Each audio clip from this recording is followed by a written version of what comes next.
Rule number 1, modest clothing. Forget fast fashion. Amish women dress for function, not flair. Their clothes are plain, typically solid colors, long sleeves, and full skirts. No patterns, no frills, and definitely no jewelry.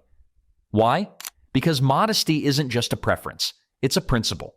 According to their interpretation of biblical teachings, vanity is a distraction from faith.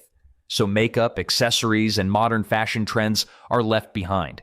Even the shape of the dress, carefully loose and uniform, is designed to avoid drawing attention. And that small white covering on their heads? That's called a cap, or prayer covering. It's worn as a sign of humility and submission to God. In a culture where selfies and style often define identity, this quiet uniform is radical in its simplicity.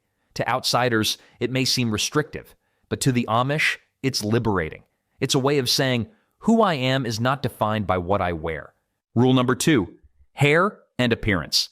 An Amish woman's hair is never cut. Ever. It's usually long, sometimes to the waist, and always pulled into a neat, practical bun at the back of the head. The reason? It's another scriptural commitment, rooted in Corinthians, which describes a woman's long hair as her glory. No hair dye, no curling irons, no salon visits. Instead, grooming is about order and modesty, not style. The hair is always covered in public, and during prayer, using either a cap or a bonnet, depending on the occasion. These coverings aren't just traditional garments. They symbolize spiritual protection, dignity, and obedience. In a society obsessed with reinvention and cosmetic enhancement, the Amish embrace what is natural, unadorned, and consistent. To many, this is unthinkable, but for Amish women, it's a sign of inner strength and devotion. Rule number 3, role in the family. In Amish life, the family is the heartbeat of the community, and the woman, its keeper. From a young age, Amish girls are taught the values of homemaking, cooking, cleaning, sewing, raising children, and supporting the spiritual life of the home.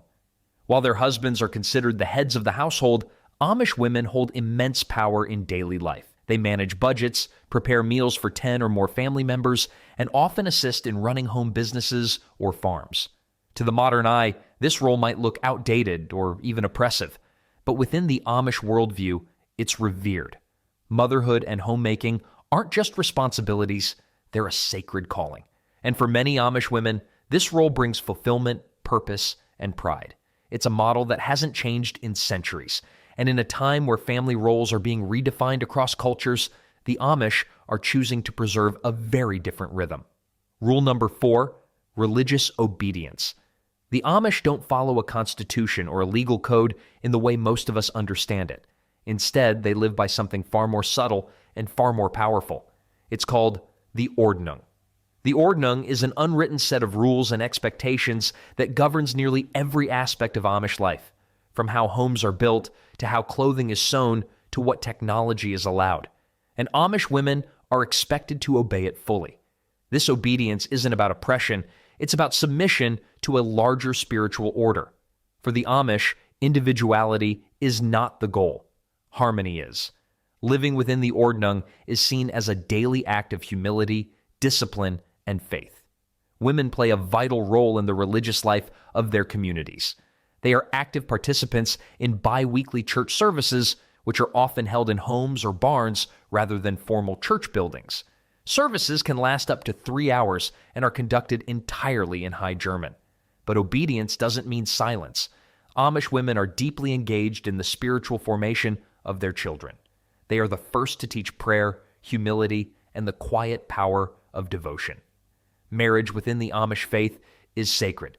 Couples are expected to marry other baptized members of the church, and divorce is virtually unheard of. The commitment is lifelong, and so is the expectation of spiritual harmony between husband and wife.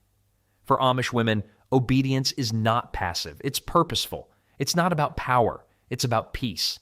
Rule number 5, education and work. In the Amish world, education has a clear goal: to prepare children for life in the community.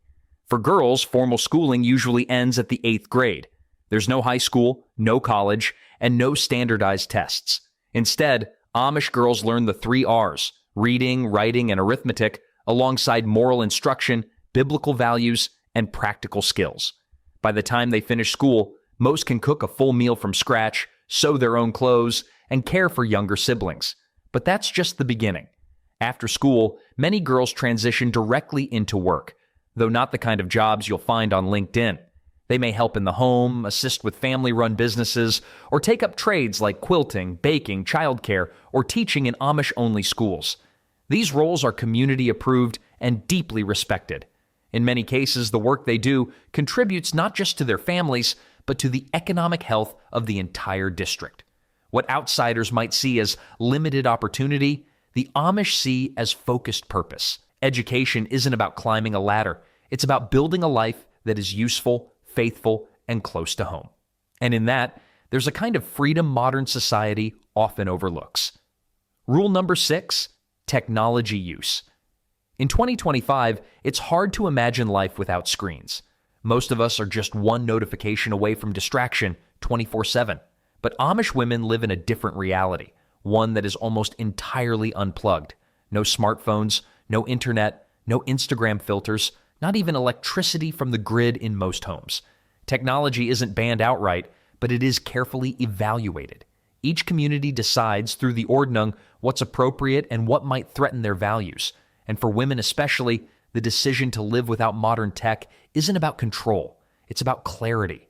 Without constant digital input, Amish women stay deeply rooted in the present moment. Meals are prepared with intention. Conversations are uninterrupted. Children grow up learning from the world around them, not a screen. In some communities, women may use limited tools, like gas-powered appliances or sewing machines with batteries, but even these are discussed and approved with caution. The goal isn't to reject modernity out of fear. It's to filter it through faith. To many, that's unthinkable.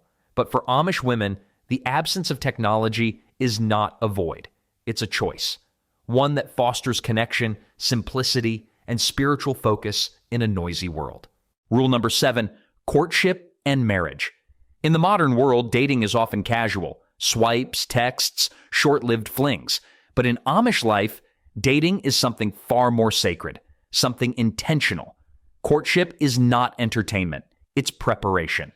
For Amish young people, romantic relationships begin only after one very important step: baptism. Usually around the age of 18 to 21, a young man or woman chooses, publicly and with full commitment, to be baptized into the Amish church.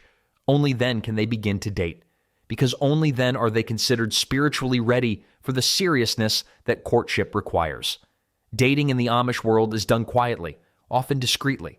Couples may spend time together after Sunday evening singings, a kind of social event for unmarried youth, but there's no hand-holding in public, no selfies, no social media posts, no dramatic declarations. And yet, there's something deeply romantic in that restraint. A shared meal, a buggy ride at dusk, a conversation by lamplight. Weddings in the Amish world are beautiful, but not in the way most people expect.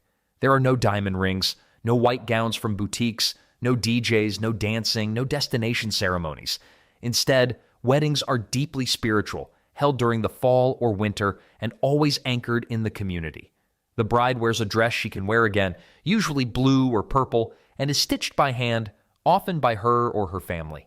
There are no vows exchanged on a beach, but rather solemn promises made before God and witnessed by the church. In a fast-paced world obsessed with change, Amish women offer a striking counterpoint. They live by rules most of us couldn't imagine. Rules that emphasize obedience over ambition, modesty over self-promotion, and presence over performance. And yet, there's strength in that simplicity, purpose in those patterns. These women are not relics of the past. They are stewards of a way of life, rooted in faith, family, and the quiet courage to live differently. Unbelievable to outsiders? Maybe, but for the Amish, it's simply the way things are.